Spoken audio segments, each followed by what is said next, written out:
Today we will learn and reflect on the benefits of learning the classical languages of Greek, Latin, and Hebrew, and what this entails, and we'll review the series of lectures that can help us learn these ancient tongues. So why would you want to learn how to read ancient Greek or Latin or Hebrew? You'd only want to learn these ancient languages if you are truly a serious student and want to read the scriptures and the classics in their original language, and so you'll not miss the word plays and puns that you can only catch in the original language. Serious scholars always want to learn the original language so they can sense the original intent of the message and the good news. When reading epic poems of Homer and the Greek playwrights, or the Psalms in the Old Testament, or the elegant works of Cicero, you can experience the rhythms and rhymes of the original language, as poetry can be incredibly difficult to translate. For example, when you cut the video for a play by Aeschylus on the Battle of Salamis in the Persian Wars, the various translations we encountered were radically different. Personally, I'm tempted not to read any more Greek plays until I learn how to read Attic Greek myself. At the end of our talk, we'll discuss the sources we used for this video. Please feel free to follow along in our PowerPoint script posted to SlideShare, and we welcome interesting questions in the comments. Let us learn and reflect together.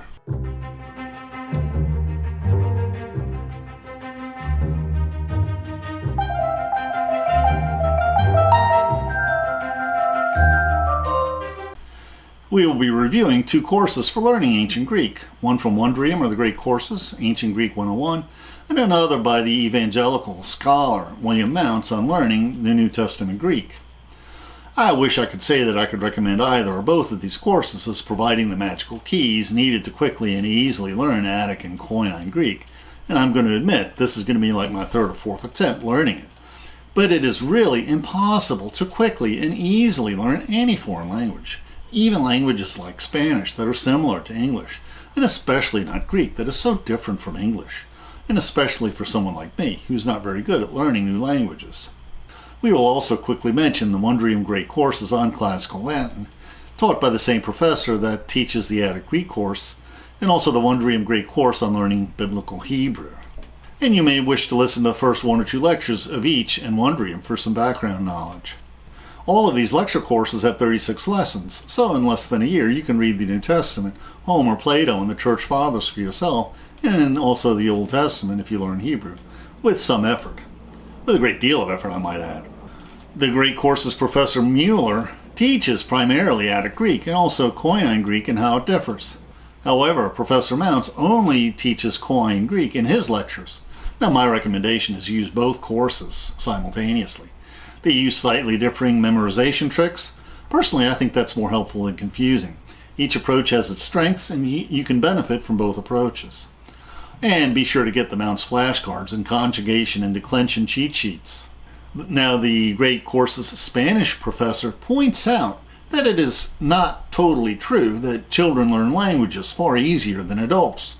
What is really true is that children have no choice if they need to communicate, and they literally have years to dedicate to nothing but learning the language, and they make lots of mistakes along the way.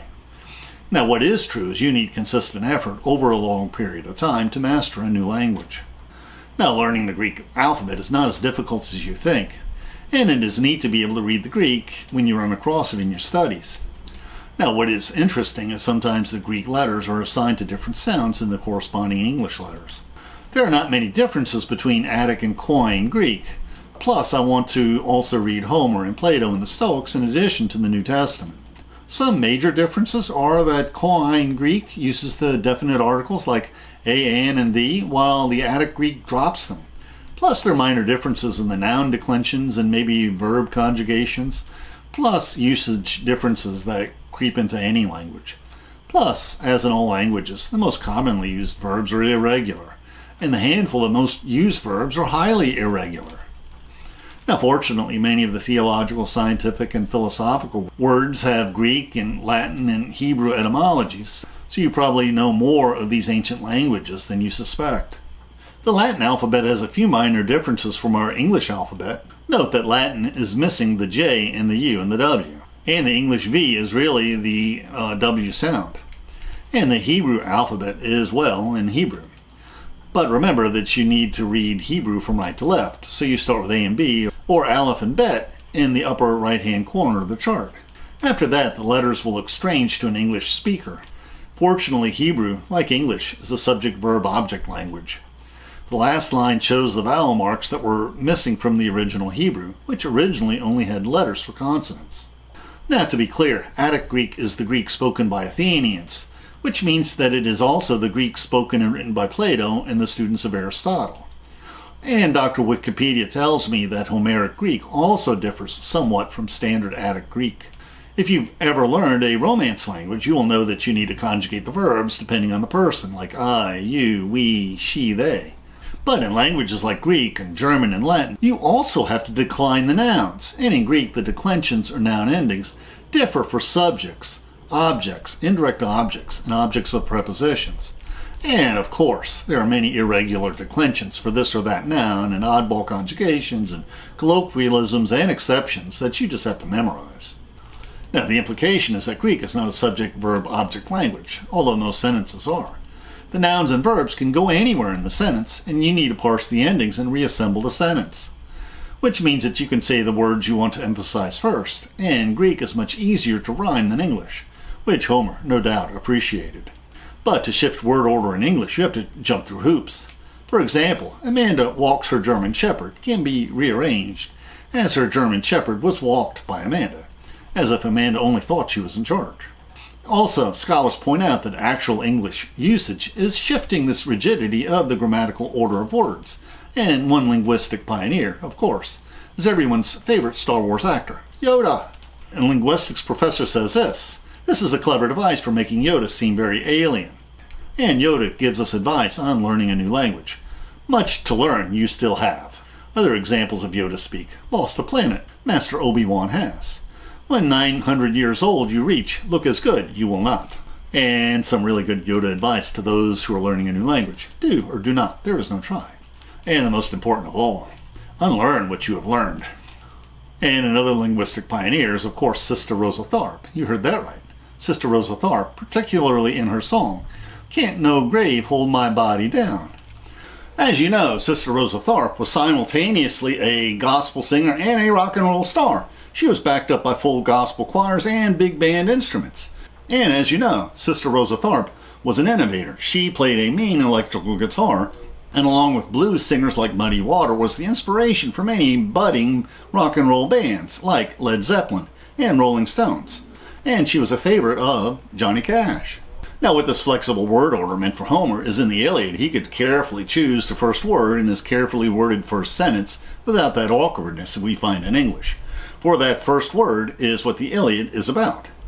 And this is the English transliteration. Rage, goddess, sing the rage of Peleus' son Achilles, murderous doom that cost the Achaeans countless losses, hurling down to the house of death so many sturdy souls. Except that Homer didn't have to repeat Achilles' rage in Greek, since it has a direct object declension, although it is the first word in the first sentence on the first page. Now, Professor Mounts also makes the point that what seems really foggy when you're in Lesson 3 is much clearer when you're on Lesson 5 or 6, which is then the foggy lesson. So be patient, keep progressing. And since you will never need to use ancient Greek in a restaurant, you don't have to worry about being conversant, so you don't have to listen to Mounts on just this one point. Don't feel bad if you have to use the conjugation and declension charts forever, because, after all, once you arrive in heaven, you will understand it perfectly. Who knows? Maybe everyone in heaven speaks Koine Greek and or Hebrew. Now, we know that Latin and all its children European Romance languages, as well as English and Greek, are all part of the Indo-European family tree. What about Hebrew? Some scholars thought it was an Indo-European language many decades ago, but currently most modern scholars prefer to classify Hebrew in another language family, although it has definitely influenced English, Greek, and Latin. And there are several Wondering Great Courses lectures on linguistics that discuss this Indo-European family tree language theory. Now, can you order Koine Greek in a Greek restaurant or on a Greek vacation? Now, you can try. They may understand you, depending on whether they took ancient Greek in school or if they're Greek Orthodox and practice their Koine Greek in Divine Liturgy on Sunday mornings. Now, Dr. Wikipedia knows everything, and I asked him, and he said there was a movement soon after Greek independence to make Classical Greek the official language rather than Demotic Greek, and Demotic Greek has Turkish influences. However, the common Demotic Greek was made the official language, but you could still try out your biblical Greek in a Greek restaurant if you wish. You'll have far better luck ordering in Biblical Hebrew in a restaurant in Israel, as they adopted Classical Hebrew as their language. Although you probably want to get a tourist book of Hebrew phrases so you know the modern words for the restaurant foods. Interesting fact, Hebrew is the only dead language that has been resuscitated as an everyday language. But do not try ordering using Latin in an Italian restaurant. You'll get nowhere. So the next question is, once you've learned these ancient languages, where can you find these ancient texts to study? And the first is the Loeb Classical Library. It has both the Greek and Latin classics like Plato and the Stoic philosophers and many of the commonly known obscure ancient authors, and it also has some of the Apostolic Fathers. And you can purchase this as an affordable annual subscription from Harvard. We also have the Greek and Latin originals for Ante-Nicene, Nicene, and Post-Nicene early church fathers. And these are translations by Jacques-Paul Mignet. Although these are late 19th century translations, they're still quite readable. And Wikipedia shows several links where you can get the Latin and Greek originals for free on the internet.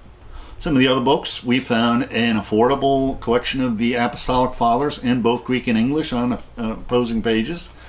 And you can purchase the Greek New Testament in Koine Greek. And some versions have opposing Greek and English pages. Also, once you learn Greek, you'll better understand the textual commentaries of the New Testament, and that tells you the phrases in the New Testament that are notoriously hard to translate, and there's still open questions about that.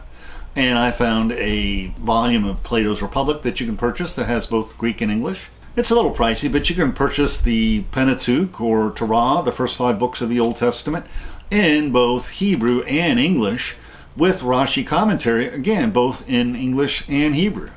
And you can purchase the Denzinger, and this is a Catholic publication of all the important church documents over the ages, in both English and the original languages, which is usually Latin, but for the early church documents, many of those were in Greek. The YouTube description links to the video script and our blog. Please support our channel by sharing this video with your friends and by clicking on the like and subscribe buttons, and by clicking on the Amazon links to purchase any of the books we discussed, which will earn us a small affiliate commission. And please consider becoming a patron of our channel. And please click on the links for interesting videos on other topics that will broaden your knowledge and improve your soul. Thank you.